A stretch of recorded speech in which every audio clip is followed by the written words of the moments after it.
Assalamualaikum warahmatullahi wabarakatuh.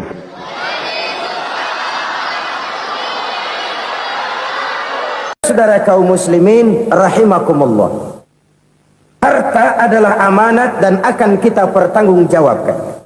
Allah melebihkan rezeki sebagian kita dari yang lain agar kita saling tolong menolong, bantu membantu. Nabi janjikan, siapa yang meringankan beban saudaranya muslim di dunia, Allah akan meringankan bebannya di akhirat nanti. Sebuah jaminan dari baginda Nabi.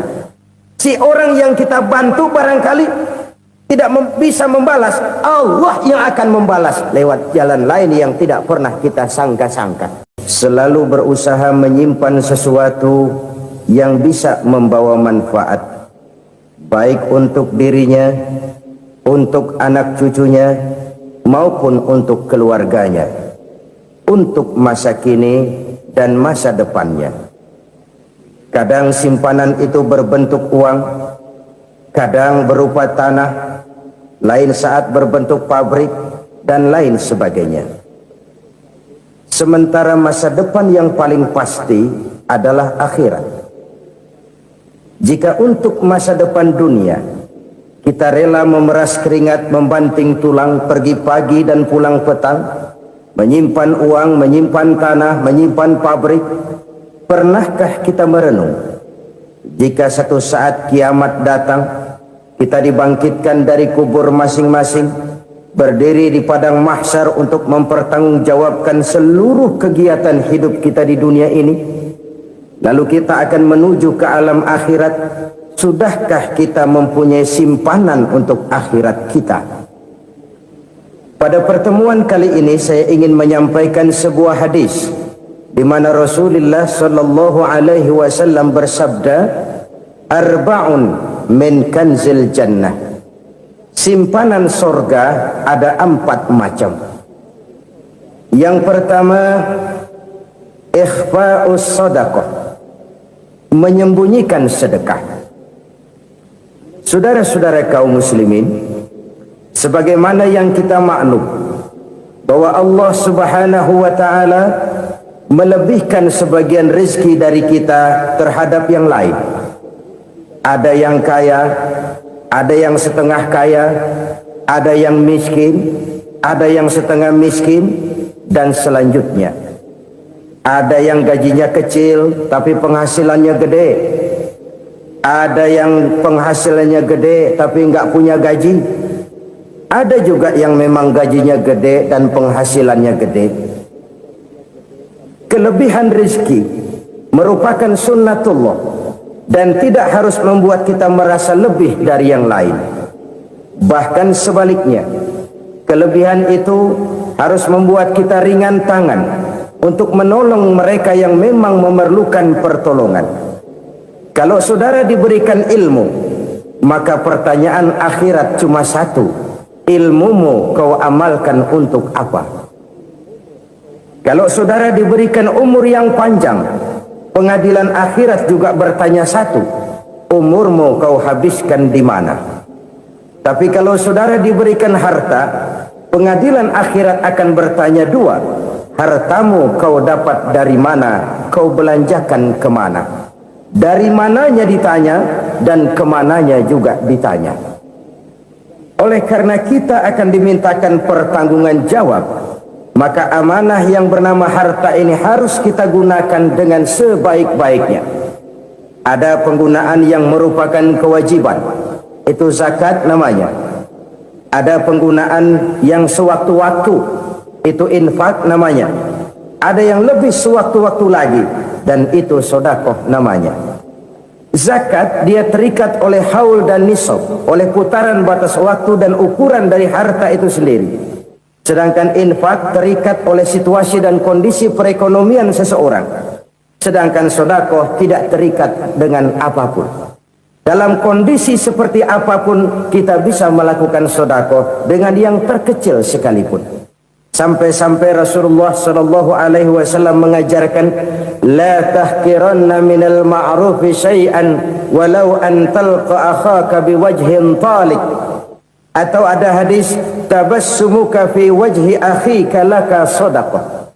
Senyumanmu kepada temanmu adalah sedekah. Jadi untuk melakukan sedekah tidak harus dalam berbentuk uang.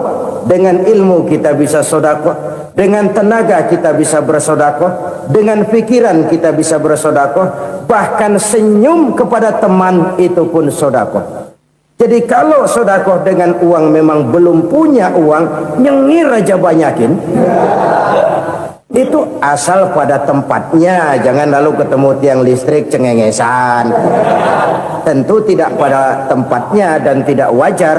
Nah, sedekah yang paling dicintai Allah adalah sedekah yang disembunyikan. Artinya jauh dari sifat riya. Kan kadang-kadang ada orang sedekah itu disebutkan namanya. Apa tidak bagus? Kalau memang niatnya ikhlas, ya bagus-bagus saja. Untuk memberikan sugesti kepada yang lain. Si Fulan bin Fulan nyumbang sekian, diumumkan. Boleh kalau niatnya untuk memberikan rangsangan kepada yang lain supaya dia menyumbang lebih besar dari orang tadi. Tapi kalau itu mendatangkan riya, maka sedekah yang paling dicintai Allah adalah sedekah yang disembunyikan. Tangan kiri saja tidak tahu apa yang diberikan oleh tangan kanan. Sedekah yang dilakukan dengan ikhlas akan merupakan perbendaharaan surga, tersembunyi dari pandangan orang lain, tidak seorang pun tahu. Karena memang sikap yang baik adalah melupakan kebaikan dan mengingat kesalahan. Itu salah satu ciri orang bahagia. Orang yang selalu mengingat kesalahannya dan berusaha melupakan segala kebaikannya. Kalau dia akan ada kebaikan, dia tidak bisa ikut, dia merasa rugi karena dia merasa belum pernah berbuat baik. Tapi kalau akan melakukan kesalahan baru, dia ingat kesalahan yang sudah-sudah, sehingga terhalang baginya untuk melakukan satu kesalahan baru.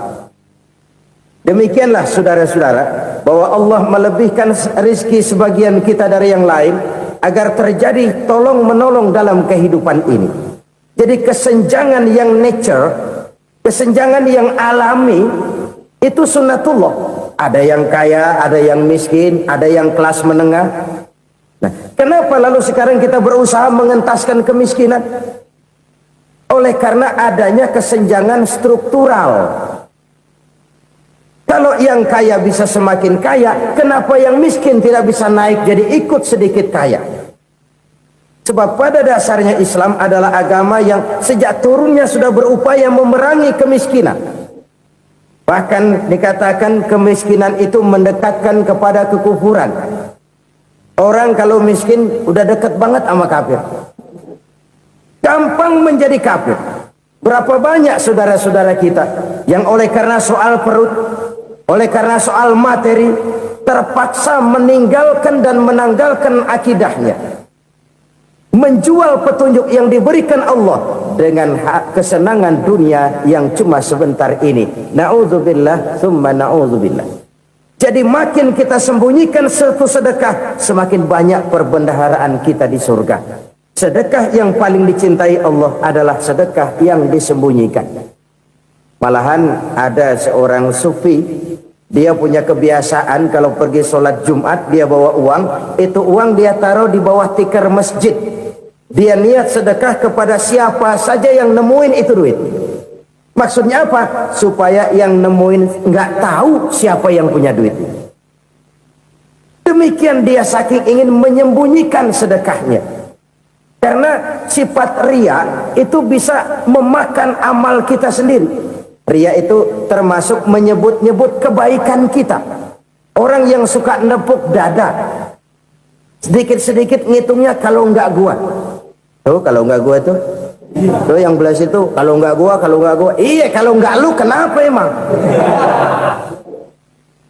Orang yang suka menepuk jasad, tuh biasanya memang begitu, saudara-saudara.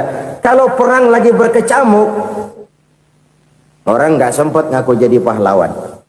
Tapi begitu perang selesai, yang kagak kenal bedil ngaku pahlawan, mas. Itu sesuatu yang biasa. Oleh karenanya, orang-orang yang ikhlas dalam bersedekah, disembunyikannya sedekah itu Allah cinta betul. Malahan ada hadis memberikan jaminan, inna shadaqatal mar'il muslimi tazidu fil umri wa tadfa'u mitatas su'i. Sesungguhnya sedekahnya seorang mukmin tazidu fil umri, bisa menambah umur panjang, wa tadfa'u mitatas su'i, dan menyelamatkan manusia dari mati secara su'ul khatimah. Jadi siapa yang kepengen panjang umur, banyaklah sedekah. Yang bosan hidup, pelit terus. Sedekah menambah panjang umur dan menyelamatkan manusia dari mati secara su'ul khatimah. Pak, katanya umur itu nggak bisa ditambah, nggak bisa dikurangin. Kapan? Kalau ajal sudah datang. Wa idza jaa ajaluhum la yastakhiruna sa'atan wa la yastakdimun. Kalau ajal datang tidak bisa dimajukan, tidak bisa dimundurkan. Itu kalau ajal sudah datang. Tidak bisa lagi umur ditambah dikurangi, sudah datang. Tapi kalau belum datang, itu kan haknya Allah. Mau ditambah, mau dikurangi, hak prerogatif Allah. Sebagai pencipta manusia, Allah Maha Kuasa dan Maha Mampu. Sedekah ini menambah panjang umur dan menyelamatkan manusia dari mati secara su'ul khatimah. Itu orang mati kan sama ya, kondisinya mati, nggak nafas. Tapi hakikat mati kan lain-lain. Ada yang mati itu husnul khatimah, baik akhirnya. Misalnya lagi ngaji mati, lagi sholat mati, lagi sedekah mati. Ini yang dinamakan dengan husnul khatimah, baik di akhirnya. Sebaliknya ada yang su'ul khatimah, jelek di akhirnya. Ini yang jadi catatan akhir. Lagi nyekek botol, mampus. Lagi banting kartu, modar. Su'ul khatimah, jelek pada akhirnya. Sedekah menyelamatkan manusia dari mati secara su'ul khatimah. Dan kita semua kepengen mendapat husnul khatimah, jauh dari su'ul khatimah. Oleh sebab itu yang bisa menyelamatkan kita dari penyakit itu antara lain adalah sedekah yang disembunyikan, yang dikerjakan dengan ikhlas karena Allah, tidak karena kepengen dipuji orang, tidak karena ingin dikatakan orang pemurah. Sebab orang dermawan itu orang yang memberi tanpa harus diminta. Kalau masih harus diminta, ya belum dermawan namanya, masih harus diminta. Kalau nggak diminta ya tulus, lolos, polos. Saudara-saudara kaum muslimin rahimakumullah, harta adalah amanat dan akan kita pertanggungjawabkan. Allah melebihkan rizki sebagian kita dari yang lain agar kita saling tolong menolong, bantu membantu. Nabi janjikan, siapa yang meringankan beban saudaranya muslim di dunia, Allah akan meringankan bebannya di akhirat nanti. Sebuah jaminan dari baginda Nabi. Si orang yang kita bantu barangkali tidak bisa membalas, Allah yang akan membalas lewat jalan lain yang tidak pernah kita sangka-sangka. Ada orang tanya, Pak, ini ada orang nyumbang masjid sambil marah-marah, bagaimana? Saya bilang sumbangannya aja ambil, marahnya jangan. Marahnya jangan diambil, itu urusan dia. Saudara-saudara kaum muslimin rahimakumullah, umat Islam ini kan umat yang punya potensi besar. Kadang kita merenung, kenapa kadang-kadang pembangunan masjid kok lambat sekali? Kalau hotel hari ini peletakan pertama, bulan depan peresmian. Supermarket hari ini peletakan batu pertama, minggu depan peresmian. Tapi kalau sudah yang namanya masjid, kadang-kadang peletakan batu pertama sekaligus jadi batu terakhir. 3 tahun, 4 tahun, campur nebar jalak di jalanan, duit dijaring kayak ikan sepat. Apa tidak ada orang Islam yang kaya? Banyak. Apa tidak ada pengusaha muslim yang jadi konglomerat? Ada. Lalu yang belum banyak itu yang komit terhadap nilai-nilai agamanya. Akhirnya kita jatuh jadi umat yang lemah. Belum ada pengusaha konglomerat muslim buka pabrik supermi cap beduk misalnya, umpamanya. umpamanya, atau pabrik kecap, cap sorban, supaya identitas keislamannya sedikit kelihatan. Kita jatuh jadi umat yang lemah karena potensi tidak terinventarisir dengan baik. Kita ini ibarat kompor yang cuma matengin nasi orang lain. Potensi kita dimanfaatkan oleh orang lain. Ukhuwah Islamiyah kita baru terbatas kepada silaturahmi. Ukhuwah di bidang ekonomi kita lemah, ukhuwah di bidang kebudayaan kita lemah, apalagi ukhuwah di bidang politik kita lebih rapuh lagi. Padahal ukhuwah itu adalah totalitas kehidupan manusia, menyangkut ipoleksos bud, memerlukan nilai-nilai ukhuwah. Jadi oleh karena itu mari kita menyadari, di dalam harta kita, walaupun kita yang cari, pergi pagi, pulang sore, peras keringat, banting tulang, di sana ada harta anak yatim. Di sana ada hak masjid, di sana ada hak pesantren, di sana ada hak jihad. Berbahagialah seseorang apabila dia oleh Allah dijadikan keran. Keran itu menyimpan air, tapi tidak untuk dirinya, tapi disalurkannya kepada mereka yang memang memerlukannya. Saudara-saudara kaum muslimin rahimakumullah, ini yang pertama. Jadi perbendaharaan surga adalah menyembunyikan sedekah. Orang lain nggak tahu, kita pun nggak pernah ngitung-ngitung. Kita anggap lewat begitu saja, padahal itu deposit akhirat. Satu. Yang kedua, perbendaharaan surga itu apa? Wa kitmanul musibah, menyembunyikan kesulitan. Kadang orang takut menghadapi kesulitan, tapi makin kita merenung, hidup ini kan sebenarnya urusan. Takut sama urusan, ya jangan hidup. Tandanya orang hidup itu kalau punya urusan. Urusan melupakan problem, problem sering menimbulkan kesulitan. Kesulitan bukan untuk ditakuti, tapi untuk diatasi dan dicarikan jalan keluarnya. Siapa sih orangnya yang nggak pernah sulit-sulit? Makin tinggi status sosialnya, makin gede urusannya. Makin tinggi kualitas imannya, makin berat tingkat kesulitannya. Cuma memang yang namanya enak itu seperti pelangi. Biang lala itu nggak pernah di atas kepala kita, di atas kepala orang melulu. Lo sih enak lo, kata kita. Dia juga bilang yang enak kan lo. Pelangi itu nggak pernah di atas kepala kita. Kata tukang beca, aduh enak ya naik Mercy. Kata tukang beca, apa yang di dalam mobil Mercy? Aduh enak bener tukang beca, di jok ngeringkuk ngorok pulas bener. Saya kamar pakai AC sejuk, tempat tidur sutra empuk, alga spring bed, kulak kulik nggak bisa pulas kalau belum minum Valium, belum tidur. Enak bener tukang beca, di jok ngorok nggak tahu wetan kulon. Si tukang beca bilang yang di Mercy enak, yang di Mercy bilang tukang beca enak. Inilah enak, nggak pernah di atas kepala kita, di atas kepala orang lain melulu enak itu. Nah saudara-saudara, yang merupakan perbendaharaan surga itu orang yang bisa menyembunyikan kesulitan, baik pribadi ataupun rumah tangga. Nih terutama rumah tangga yang jadi soalnya. Kadang-kadang kita ini kalau senang, sebaliknya kalau senang kita diam, kalem aja, cuek. Banyak banget duit kita bawaan, diam aja udah. Malah ketemu orang takut. Tapi begitu susah, sekampung tahu. Padahal Nabi mengajarkan perbendaharaan surga itu menyembunyikan musibah, menyembunyikan kesulitan.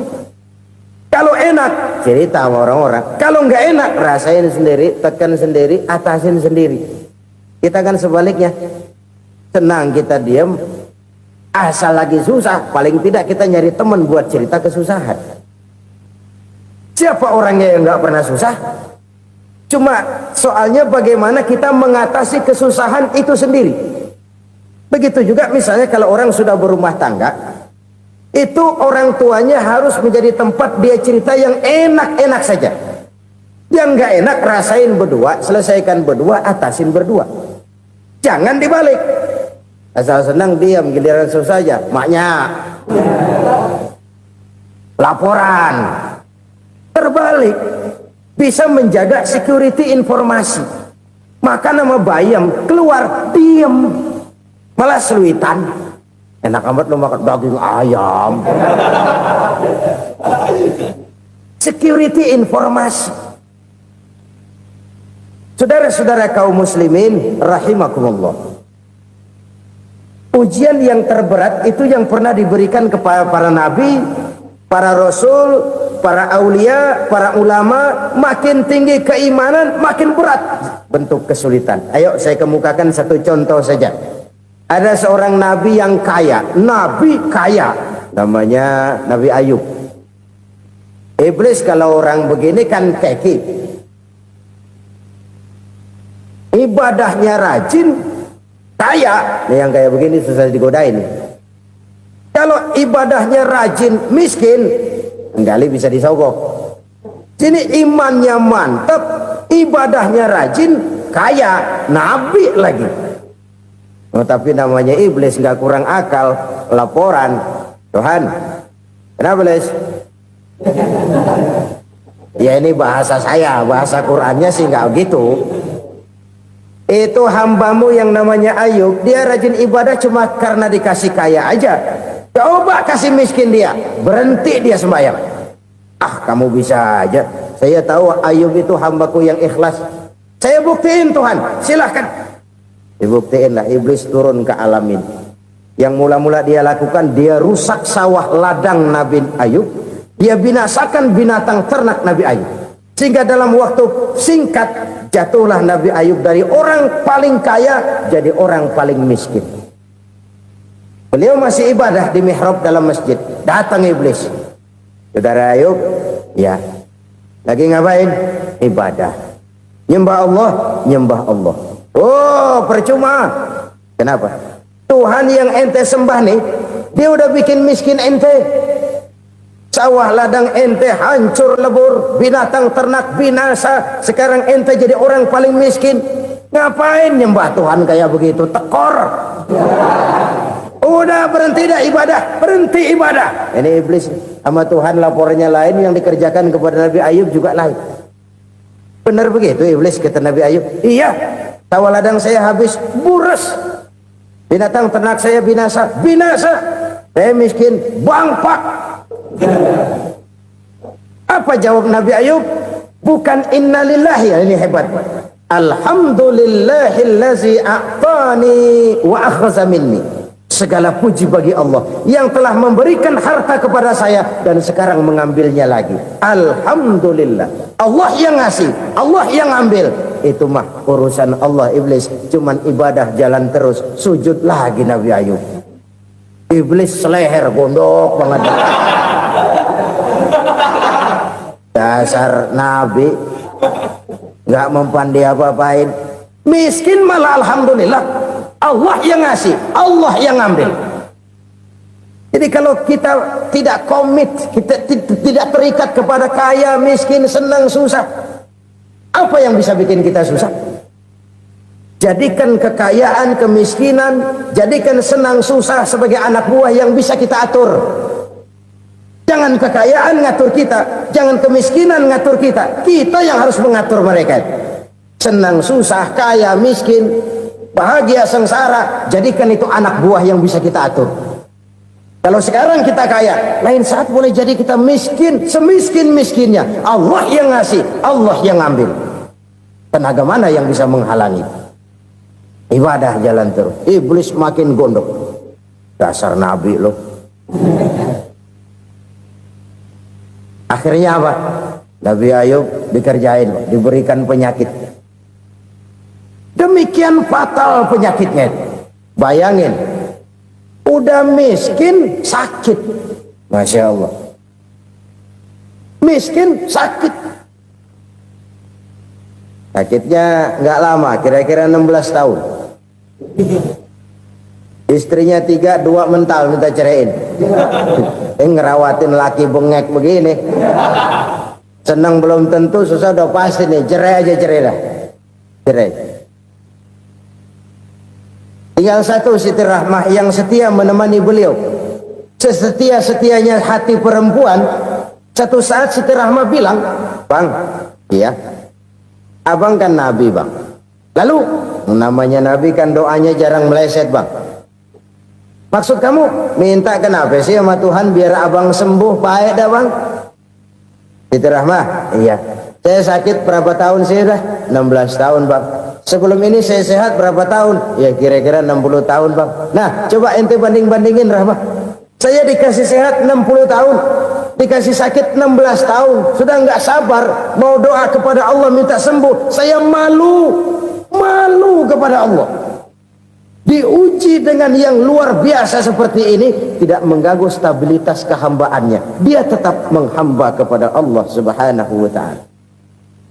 Saudara-saudara kaum muslimin rahimakumullah, kunci menghadapi kesulitan itu apa? Allah jelaskan dalam satu ayat, wa basyiris sabirin alladzina iza asabathum musibah qalu inna lillahi wa inna ilaihi raji'un. Gembirakan orang-orang yang sabar. Siapa mereka itu? Yang apabila mendapat musibah mereka kembali kepada keyakinan dasar, segalanya dari Allah dan segalanya akan kembali kepada Allah. Ini konsepsi dasar dari sikap muslim dalam menghadapi berbagai kesulitan. Segalanya dari Allah, segalanya akan kembali kepada Allah. Kalau ini sudah kondisi dasarnya, maka kita akan lapang menghadapi kenyataan bagaimanapun pahitnya. Apakah itu namanya miskin, apakah itu namanya sakit, bahkan maut sekalipun. Segalanya dari Allah, segalanya akan kembali kepada Allah. Ini sikap hidup, bukan sekedar ucapan. Kita kadang-kadang menjadikannya sebagai ucapan. Mulutnya sehingga berhenti, innalillahi wa inna ilaihi raji'un, tapi nangisnya terus gerung-gerungan. Bukan itu, ini kesadaran moral. Kalau segalanya dari Allah, segalanya kembali kepada Allah, kan sebenarnya cuma nunggu giliran. Hari ini saya nyembayangin dia, entah hari apa saya disembayangin orang. Hari ini saya antar dia ke kubur, entah hari apa orang nganterin saya ke kubur. Hari ini saya tahlilkan dia, entah nanti kapan orang tahlilkan saya. Segalanya dari Allah, segalanya akan kembali juga kepada Allah. Oleh sebab itu saudara-saudara, kesulitan bukan untuk ditakuti. Kesulitan justru untuk diatasi, dicarikan jalan keluarnya. Dan tidak ada orang yang tidak pernah mendapat kesulitan. Tidak ada. Semakin tinggi status sosial, semakin tinggi kualitas keimanan, semakin besar juga tingkat kesulitan. Hanya saja bagaimana cara kita mengatasinya. Dan Al-Quran menyatakan, inna ma'al usri yusra. Di balik kesulitan itu pasti ada kemudahan. Roda itu berputar.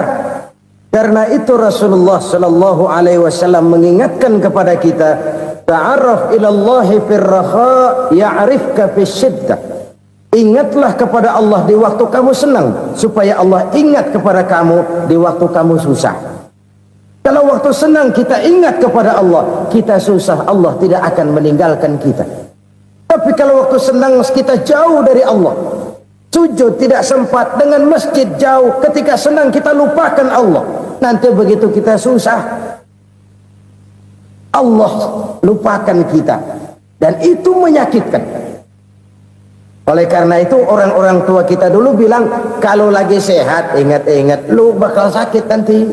Kalau lagi kaya ingat-ingat satu saat kita bakal jatuh miskin. Bahkan kalau lagi muda ingat-ingat kita bakal tua. Dan yang terpenting, kalau lagi hidup ingat-ingat kita bakal mati. Saudara-saudara kaum muslimin rahimakumullah. Jadi yang kedua yang merupakan perbendaharaan surga, menyembunyikan musibah. Saudara-saudara kaum muslimin rahimakumullah. Hal ketiga yang merupakan perbendaharaan surga adalah wasilatur rahmi. Orang yang suka bersilaturahmi. Sebagaimana yang kita maklum bahwa manusia adalah makhluk yang disebut zon politika. Makhluk sosial yang tidak mungkin hidup sendiri-sendiri. Betapa dan siapapun kita memerlukan orang lain. Bodoh betul manusia kalau tinggal di tengah masyarakat tapi tidak mau bermasyarakat. Merasa hebat sendiri, pinter sendiri, gagah sendiri, kaya sendiri. Mungkin kalau mati juga ngubur sendiri.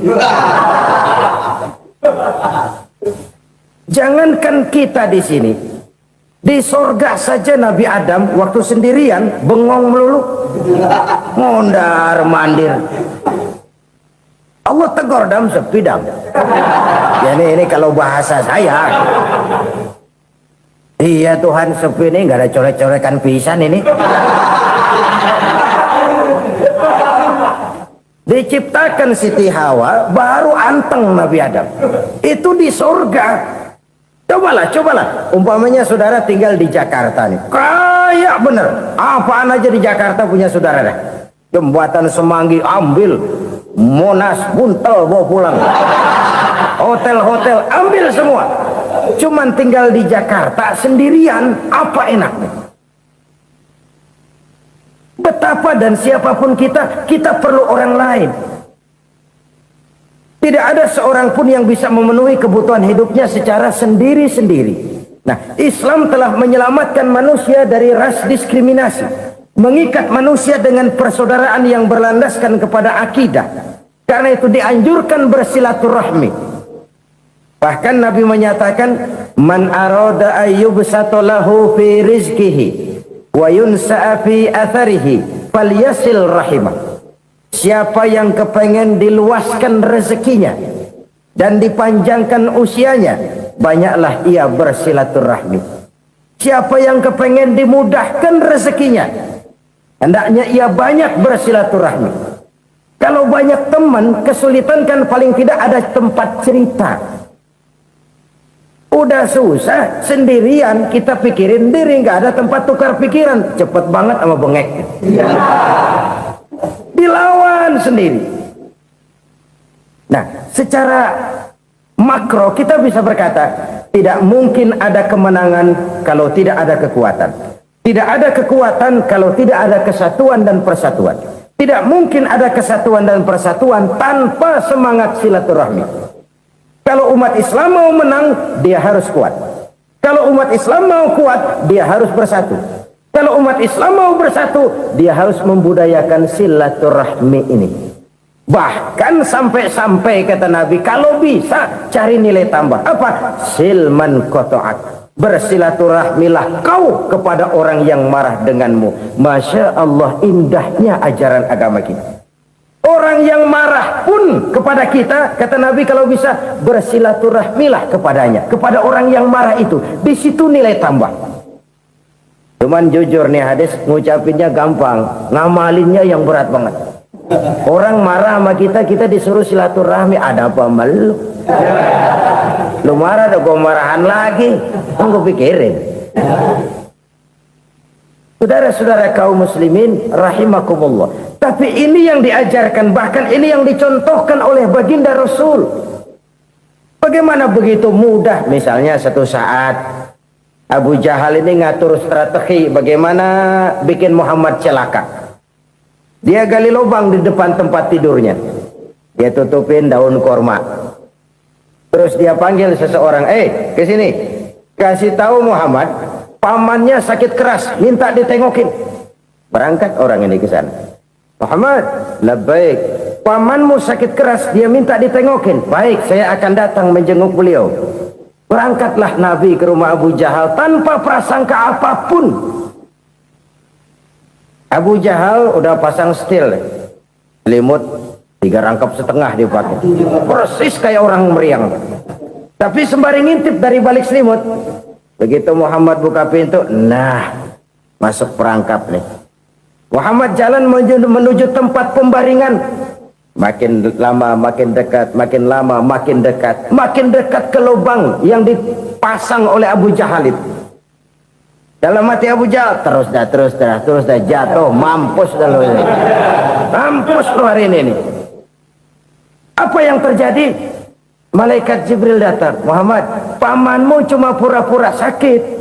Di depan tempat tidurnya ada lubang perangkap supaya kamu jatuh ke situ.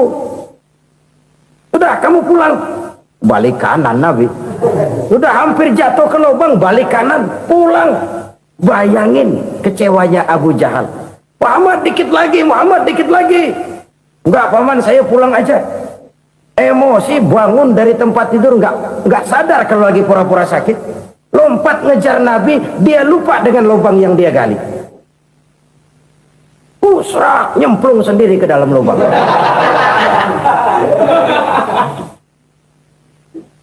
Nabi terus berlalu. Ini terjadi keanehan. Jatuh ke lubang yang dia gali itu sebenarnya nggak terlalu dalam ya, antara 3-4 meteran lah. Tolong saya jatuh ke lubang ini. Datanglah pelayan-pelayannya itu. Angkat saya dari sini. Oh, yang ngulurin tambang. Satu gulung, belum juga nyampe itu tambah. Kurang, beli lagi ke warung. Sambung, ulur lagi, nggak juga bisa sampai. Wah, ini kerjaan Muhammad ini. Tolong, siapa salah seorang kamu ke rumah Muhammad, kasih tahu encangnya kecebur. Minta ditolongin. Sampaikan kepada Rasul. Kenapa? Pamanmu jatuh ke lubang, Muhammad minta tolong diangkatin. Tambang udah nyambung-nyambung nggak nyampe juga. Ya, nanti saya datang, saya tolong. Coba. Nyata-nyata orang berniat jahat mau mencelakakan dia. Datang dia menolong. Ini yang disebut air tuba dibalas air susu ya ini. Bukan sebaliknya. Air tuba dibalas air susu. Paman, kecebur ya? Iya Muhammad, tolong ini. Pegang tangan saya. Nabi ulurkan tangannya, nyampe, dipegang oleh Abu Jahal, diangkat ke atas, sampai atas. Apa kata Abu Jahal? Sihirmu memang hebat Muhammad. Udah ditolongin dikata sihir, yang enak kita kemplang kan itu orang begitu. Urusan apa? Tapi inilah akhlak. Kalau bisa kamu bersilaturahmilah dengan orang yang marah kepadamu sekalipun. Orang marah kita tetap baik. Kalau kita berbuat baik sama orang yang memang baik, rasanya sih biasa-biasa aja. Orang baik kita baik lagi, ya draw aja, belum ada nilai tambah di situ. Baru ada nilai tambah kalau kita bisa berbuat baik kepada orang yang nyakitin kita. Itu namanya kita setingkat di atas dia. Dia sakitin kita, kita berbuat baik sama dia. Dia pelit sama kita, kita baik sama dia. Dia marahin kita, kita deketin dia. Di situ kita punya nilai tambah. Jadi siapa yang ingin diluaskan rezekinya kata Nabi dan dipanjangkan umurnya, hendaklah ia banyak-banyak bersilaturahmi. Sederhana sebenarnya silaturahmi, tapi silaturahmi membangkitkan semangat kesatuan dan persatuan. Kesatuan dan persatuan melahirkan kekuatan. Dalam matematika 1 ditambah 1 pasti 2. Tapi di tengah masyarakat, 1 orang takut ditambah 1 orang takut, hasilnya jadi 2 orang setengah berani. Kenapa setengah berani? Karena udah berdua. Tadi pan takut sendirian. Kalau dia kumpul turu-turu takut lah jadi berani. Kita yang lemah, kita yang tidak berdaya, kita yang miskin, kalau mau kompak bersatu, apa yang nggak bisa kita kerjain? Apalagi tinggal di kota besar, pilihan cuma 2. Bertahan atau minggir. Bertahan atau minggir. Untuk bisa bertahan harus mampu bersaing. Untuk mampu bersaing harus punya keahlian. Keahlian harus ditunjang dengan pendidikan, ditambah oleh kekompakan sebagai umat. Udah miskin mencar mulu, orang injak kita. Orang nggak pandang urusan apa malu. Oleh karena itu silaturahmi pada hakikatnya merupakan roh dari ukhuwah yang diajarkan oleh agama kita. Bagaimana Islam menyelamatkan masyarakat manusia dari ras diskriminasi, mengikat manusia, dan tidak ada persaudaraan yang lebih indah selain persaudaraan yang diikat dengan nilai-nilai akidah. Sepanjang orang di jalan Allah, itulah saudara kita. Keluar dia dari jalan Allah, selesailah persaudaraan sampai di situ. Karena itu, kalau ingin menyimpan sesuatu di surga, banyaklah bersilaturahmi. Datang ke rumah ini, datang ke rumah itu, dan lain sebagainya. Itu simpanan kita di akhirat nanti. Ini yang ketiga. Saudara-saudara, yang keempat, perbendaharaan surga itu apa? Wa qawlu la hawla wa la quwwata illa billah. Ucapan la hawla wa la quwwata illa billah. Ibadah kan ada yang berat, modalnya besar. Bangun masjid berat, modalnya besar. Bangun rumah sakit berat, modalnya besar. Ada ibadah yang berat tapi modalnya ringan. Misalnya puasa. Puasa itu berat, mengendalikan nafsu. Kalau sekedar nggak makan nggak minum sih enteng. Mengendalikan nafsu itu jihad terbesar. Tapi kan modalnya ringan, cuma niat saja. Ini ibadah berat, modalnya ringan. Ada ibadah yang ringan, modalnya juga enteng. Seperti termasuk ucapan la haula wala quwata illa billah. Tanpa sadar, la haula wala quwata illa billah. Nyelengin tuh di surga. Nyelengin, kita nggak terasa. Nyelengin simpenan akhirat. La haula wala quwata illa billah. Nyimpan lagi. Kaget, la haula wala quwata illa billah. Nyimpan lagi. Banyak simpenan. Walaupun sebenarnya yang dimaksud di sini adalah kesadaran batin bahwa tidak ada daya dan kekuatan kecuali Allah. Itu intinya. Kita memulai pekerjaan disunahkan baca bismillah, kan begitu? Apa itu? Kesadaran moral bahwa ini saya bisa kerjakan. Saya kerjakan ini dengan menyebut nama Allah. Kenapa? Kalau Allah tidak memberikan daya dan kekuatan, mana mampu saya kerjakan ini. Maka saya kerjakan ini dengan menyebut nama Allah. Bismillah. Kesadaran moral. Manusia hanya wajib berusaha, tapi nggak pernah wajib berhasil. Banyak hal-hal yang kalau kita renungkan secara rasio nggak mungkin, tapi jadi kenyataan. La haula wala quwata illa billah. Tidak ada daya dan kekuatan kecuali bagi Allah semata-mata. Kesadaran moral akan kelemahan dan keterbatasan makhluk bernama manusia. Kadang kita kagum dengan otak, tapi kita sering lupa sama yang bikin otak. Padahal bagaimanapun hebatnya otak, yang bikin otak pasti lebih hebat dari otak. Nggak percaya, silahkan otak-otakan. Inilah kecenderungan. Kita kagum dengan pesawat-pesawat mutakhir, bukan main, besi gede banget terbang itu. Alangkah hebatnya. Lalu apa yang bikin otak tidak lebih hebat dari itu semua?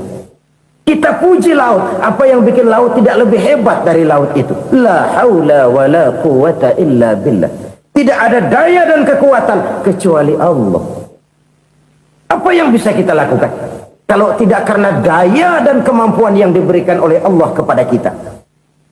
Lahirlah sikap tawadu, rendah hati, tidak melonjak menjadi angkuh dan sombong, sadar akan kelemahan dan keterbatasan diri sebagai makhluk yang diciptakan oleh Allah Subhanahu wa taala. Jadi satu sisi ini ucapan yang berpahala, la haula, jadi wiridan. Pada sisi lain ini kesadaran moral, sikap mental, kesadaran batin bahwa yang punya daya dan kekuatan itu cuma Allah. Kita nggak pantas untuk sombong, sebab sombong itu pakaiannya Allah. Kita nggak sedang pakai pakaian Allah, kegedean. Dan makin kita renungi, makin terbentur. Apa sih yang bisa kita sombongin? Kita mau sombong apa? Kaya, pintar, itu kan semua relatif. Di atas langit masih ada langit lagi. Jadi oleh karenanya, marilah kita menyadari, manusia hanya wajib berusaha, tapi tidak pernah wajib berhasil. Yang berusaha saja tidak wajib berhasil, apalagi yang tidak berusaha.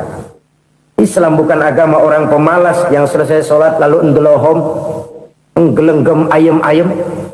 Tapi Islam bukan agama orang sombong yang setelah berusaha lalu tidak memerlukan Allah. Kita bisa saja bikin proyeksi, tahun sekian kita bakal panen besar menurut perhitungan otak. Tapi ada kejadian lain. Apa? Tikus ngambek. Habis itu dimakanin tikus, panen gagal. Proyeksi rasional gagal oleh tikus-tikus yang ngambek itu. Bisa saja terjadi. Tahun depan kita panen besar, urung. Kenapa? Musim panas panjang. Dan sekarang ini koran-koran bikin berita musim mengalami penyelewengan. Bukan cuma manusia yang nyeleweng sekarang. Musim pakai nyeleweng. Mestinya kan musim hujan udah selesai, masih hujan-hujan juga. Musim. Nah sekarang kita boleh bikin proyeksi, kita bakal panen besar. Tahu-tahu musim panas panjang, sawah retak, air kering. Cari teknokrat yang paling botak, suruh pendekin tuh musim panas. La haula wala quwata illa billah. Inilah kesadaran moral. Saudara, saya teringat satu saat ada seorang konglomerat. Umurnya ya kira-kira 70-an. Satu saat dia ditanya oleh wartawan, "Pak, umur Bapak berapa sih?" "Ya paling 10 tahun." 10 tahun? 10 tahun? Anak Bapak berapa orang? Satu. Satu saja? Satu. Harta Bapak berapa? Ya paling-paling bangsa 7 juta kali. 7 juta? Iya. Pak, kenapa Bapak bohongi saya? Bapak punya buku biografi. Koran-koran, majalah-majalah banyak memuat cerita riwayat hidup Bapak. Saya tahu umur Bapak 70. Kenapa bilang cuma 7 tahun? Saya tahu anak Bapak 8. Kenapa cuma bilang 1? Saya tahu harta Bapak miliaran, mungkin triliunan. Pabrik di mana-mana, bank di mana-mana. Kenapa bilang uang Bapak cuma 7 juta? Nah, kata si konglomerat tadi, "Kamu benar, Nak, kamu benar. Umur saya kalau jumlahnya memang 70, Nak. Cuman ingat-ingat saya, baru 7 tahun terakhir ini saya sujud. Baru 7 tahun terakhir ini saya berusaha dekat dengan Allah. Saya laksanakan perintahnya, saya jauhi larangannya. 7 tahun inilah rasanya yang ada nilainya di hadapan Allah. Yang 63 tahun matong, kelabu, kelem umur gue. Habis untuk maksiat, untuk munkarat. Maka ketika ditanya tadi, umur saya 7 tahun itu. Oh begitu Pak. Oh iya. Lalu anak Pak, anak Bapak kan 8. Kenapa bilang cuma 1? Nah, kalau jumlah hitungannya memang anak saya 8. Tapi dari 8 orang ini rasanya cuma 1 nih yang bakal jadi buah hati, belahan jantung, pelanjut cerita, penerus sejarah, bakal jadi anak soleh yang akan mendoakan saya. Cuman 1 rasanya anak saya ini yang bakal jadi buah hati saya, besar-besaran saya, yang akan mendoakan di kubur saya, yang akan mendoakan di akhirat saya. Yang 7 orang mana? Masya Allah, yang satu tenggeng, yang satu nyekek botol mulu, yang satu nggak karu-karuan. Makanya saya bilang 1 anak saya yang akan bisa mendoakan saya. Oh begitu Pak. Iya. Nah, harta Pak, harta Bapak kan triliunan. Pabrik Bapak di mana-mana. Uang Bapak hampir di tiap bank-bank besar. Kenapa bilang cuma 7 juta? Betul kau Nak. Harta saya kalau jumlahnya memang miliaran, triliunan mungkin. Tapi yang saya ingat baru 7 juta tuh yang saya belanjakan di jalan Allah. Saya nyumbang masjid, saya santuni yatim piatu, saya bantu pembangunan pesantren, saya bantu pembangunan rumah sakit Islam.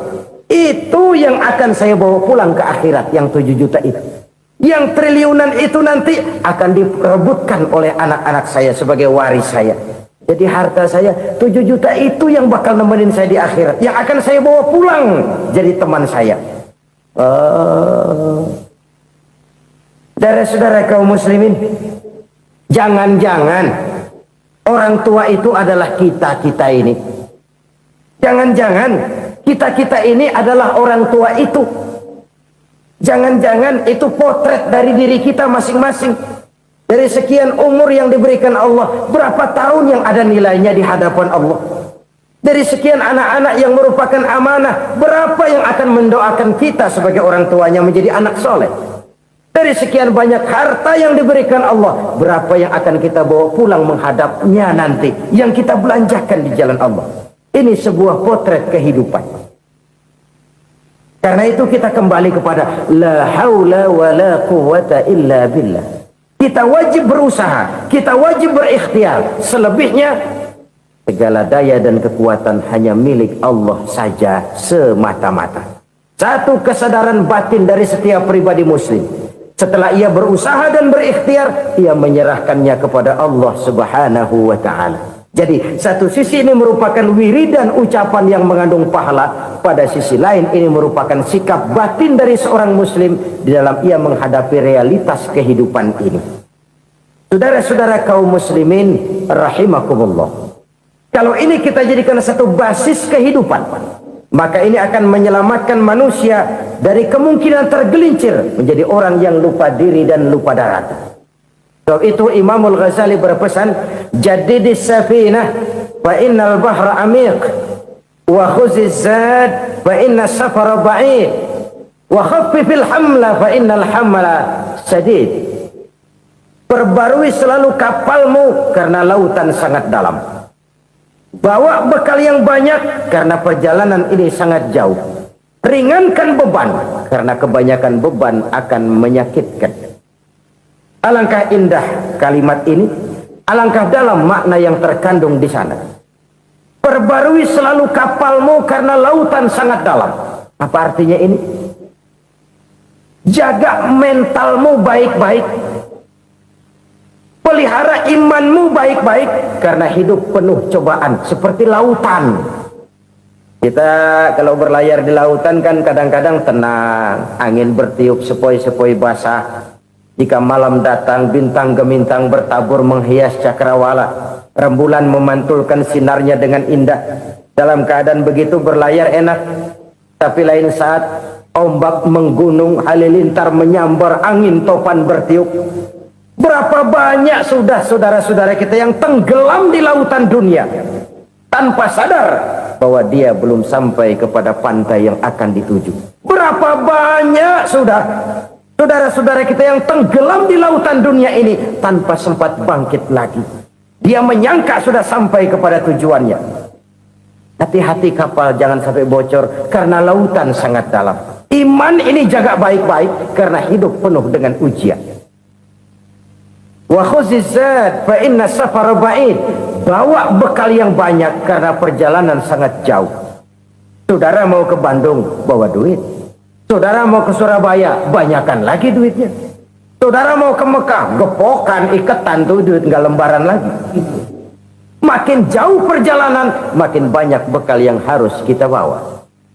Kalau saudara dari Jakarta mau ke Surabaya, kagak bawa duit berangkat juga, itu sih bukan berani namanya, nekat. Sampai Surabaya belum tentu, sengsara di jalan udah pasti. Kenapa? Nggak bawa bekal berangkat.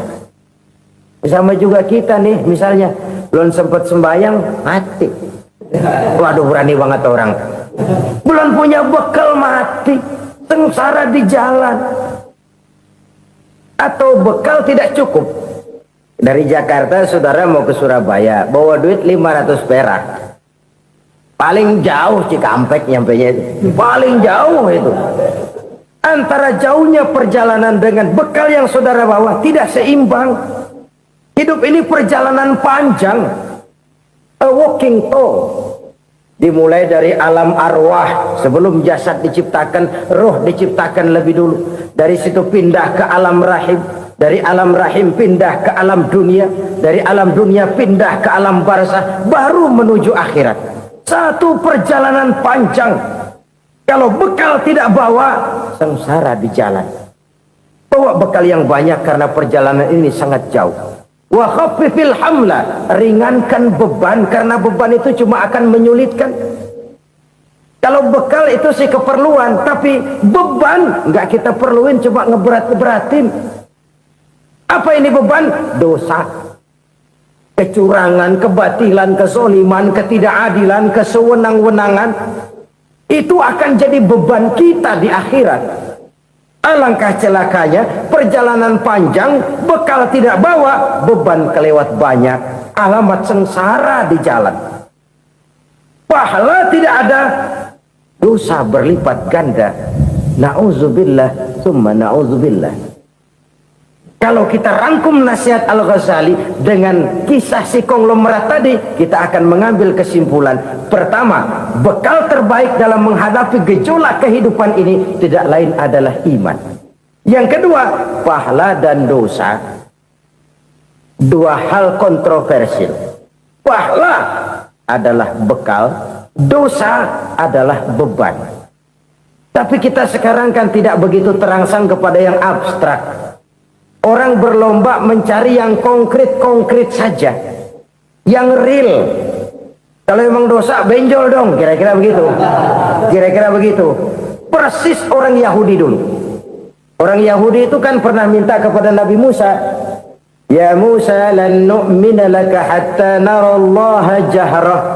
Musa, kami nggak bakal mau beriman kepada Allah kalau belum kami lihat Allah ada nongkrong di depan kami. Kalau memang Tuhan ada, taruh dong di depan kami. Mau yang konkret-konkret saja. Kalau memang dosa, benjol dong. Kalau memang pahala, berasa dong. Orang terangsang kepada yang real, yang konkret-konkret saja. Karena itu, untuk mengejar dosa orang mau bayar. Tapi untuk mengejar pahala, walaupun tidak bayar, orang segan. Ini yang dikatakan oleh Nabi, kamu mengharapkan ke surga, tapi kamu berat melaksanakan sesuatu yang bisa membawa kamu ke surga. Kamu ingin jauh dari neraka, tapi tiap saat kamu lakukan perbuatan-perbuatan yang justru menjerumuskan kamu ke neraka. Idda'aitum an-najata minan nar wa ramaitum fiha anfusakum. Kamu ingin selamat dari neraka, tapi kamu lemparkan diri kamu ke neraka. Kamu ingin masuk surga, tapi berat sekali kamu melakukan perbuatan-perbuatan yang bisa menyampaikan kamu di surga. Saudara-saudara kaum muslimin rahimakumullah. Jadi hal keempat yang merupakan perbendaharaan surga adalah la haula wa la quwwata illa billah. Satu sisi ini merupakan ucapan yang memperberat timbangan akhirat. Pada sisi lain ini merupakan sikap hidup seorang muslim. Kesadaran batin yang sangat dalam bahwa tidak ada daya dan kekuatan kecuali Allah. Dan itu kita simbolkan pada saat memulai pekerjaan dengan Bismillah, dengan menyebut nama Allah. Satu kesadaran moral, saya hanya bisa melakukan ini karena diberikan daya dan kekuatan oleh Allah. Lahirlah sikap tawadu, rendah hati, tidak melonjak menjadi angkuh dan sombong. Saudara-saudara, sampai sini dulu jumpa kita kali ini. Semoga 4 perbendaharaan surga ini dapat kita lakukan, yang kelak akan merupakan bekal kita di kemudian hari nanti. Amin ya rabbal alamin.